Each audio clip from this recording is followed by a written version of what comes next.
दोस्तों आज हम इस वीडियो में बात करने वाले हैं सेंट्रल प्रोसेसिंग यूनिट यानी सीपीयू के बारे में। ये कंप्यूटर का बहुत ही इम्पोर्टेंट भाग होता है। जैसे हमारा मनुष्य शरीर में दिमाग सबसे इम्पोर्टेंट पार्ट होता है, वैसे ही कंप्यूटर में सीपीयू एक मेन पार्ट होता है। अगर ये सीपीयू ना रहे तो कंप्यूटर एक खाली डिब्बे के समान है। तो ये सीपीयू एक्चुअली में करता क्या है? करने को तो बहुत सिंपल काम है। ये सिंपली क्या है, जो भी यूजर है उससे इनपुट लेता है, उस इनपुट को प्रोसेस करता है और जो भी डेटा आता है वो आउटपुट कर देता है। तो ये जो प्रोसेस है बीच का, और ये कैसे होता है, कैसे अंदर में सीपीयू के काम होता है, इसको हम इस वीडियो में डिटेल से समझने वाले हैं बहुत ही आसान शब्दों में। सीपीयू के 3 पार्ट होते हैं, एएलयू यानी arithmetic logical unit, control unit और मेमोरी यूनिट। तो इन यूनिट के तीनों यूनिट के अलग अलग काम होते हैं, उन काम को हम डिटेल से समझते हैं। सबसे पहले बात करें एलयू यानी अरिथमेटिक लॉजिक यूनिट की, तो जैसा कि इसमें ऑलरेडी अरिथमेटिक और लॉजिक ये जो दो वर्ड हैं, यानी कि अरिथमेटिक यानी जो कैलकुलेशन वगैरह हो गया, लॉजिक वगैरह हो गया, ये इस पार्ट का काम होता है। जो भी हम डेटा इनपुट करते हैं उसमें अगर कुछ भी कैलकुलेशन या लॉजिकल डिसीजन लेने की बात है तो वो एलयू यूनिट करता है। अब बात करते हैं सीपीयू के सेकेंड पार्ट यानी मेमोरी यूनिट को, जिसको स्टोरेज यूनिट भी कहा जाता है। इसका मेन काम होता है आपका डेटा इकट्ठा करना, और इसके अंदर भी आपको 2 पार्ट देखने को मिलते हैं। एक होता है प्राइमरी मेमोरी और एक होता है सेकेंडरी मेमोरी।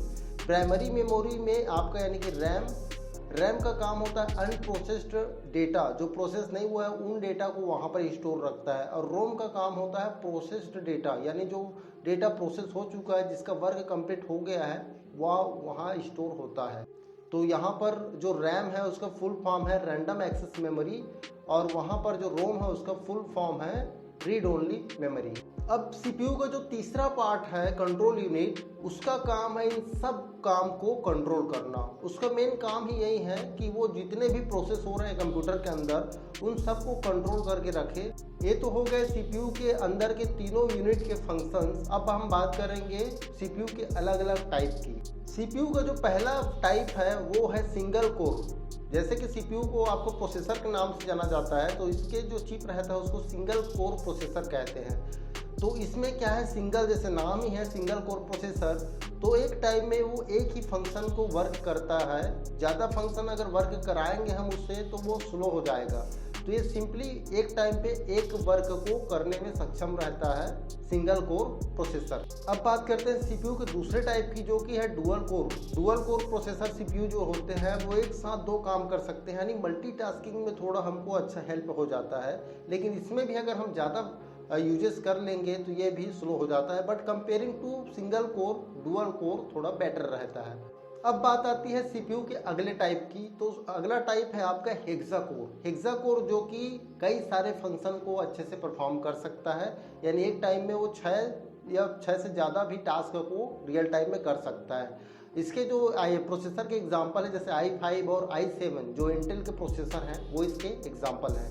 अब बात करते हैं सीपीयू के अगले टाइप की, जो कि है octa core processor. Octa core processor काफ़ी फास्ट रहता है कंपेयरिंग टू अदर। इसका हम ऑनलाइन गेमिंग वगैरह के लिए इस टाइप के प्रोसेसर वाले लैपटॉप का यूज करते हैं।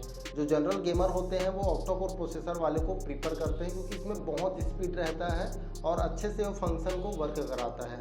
अब लास्ट में जो इसका टाइप है सीपीयू का वो है डेका कोर, जो कि इन सब से कहीं ज़्यादा फास्टेस्ट प्रोसेसर है। अभी कुछ जो हाई लेवल के आपके लैपटॉप आएंगे उसमें आपको डेका कोर मिलने वाला है, और स्मार्टफोन में भी इस टाइप के चिपसेट आपको देखने को मिलने वाले हैं। अब सीपीयू का एक और चीज़ है जो बचा हुआ है, वो है क्लॉक स्पीड। क्लॉक स्पीड क्या होता है पहले हम उसको समझ लेते हैं। क्लॉक स्पीड का मतलब होता है कि जो हम इंस्ट्रक्शन उसको दे रहे हैं, इनपुट दे रहे हैं, तो वो 1 सेकेंड में कितने इनपुट को उसको इंस्ट्रक्शन को फॉलो कर सकता है, उस पर काम कर सकता है, वो होता है उसका क्लॉक स्पीड। मान लीजिए अगर किसी सीपीयू का जो क्लॉक स्पीड है वो 1 हर्ट्ज है, तो वो 1 सेकेंड में एक ही इंस्ट्रक्शन को प्रोसेस कर सकता है। तो जनरली आजकल के जो कंप्यूटर्स रहते हैं उसमें जो सीपीयू रहते हैं उसमें 2.2, 2.4, 2.6 इवन 3 गीगाहर्ट्ज तक के प्रोसेसर रहते हैं।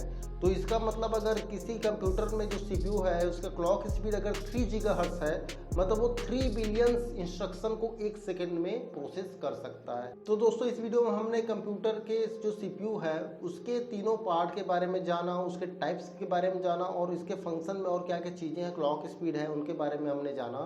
तो आई होप इससे आपको नॉलेज मिला होगा। तो इस वीडियो को एक लाइक कर दें और कुछ भी अगर और रिलेटेड क्वेश्चन होगा तो मुझे कमेंट में पूछ सकते हैं। और ये सीरीज जो चल रही है हमारी कंप्यूटर से रिलेटेड, उसको अगर कंटिन्यू देखना चाहते हैं तो चैनल को सब्सक्राइब कर ले। मैं मिलता हूँ आपसे कहीं और अगले वीडियो में, तब तक कीप रीडिंग।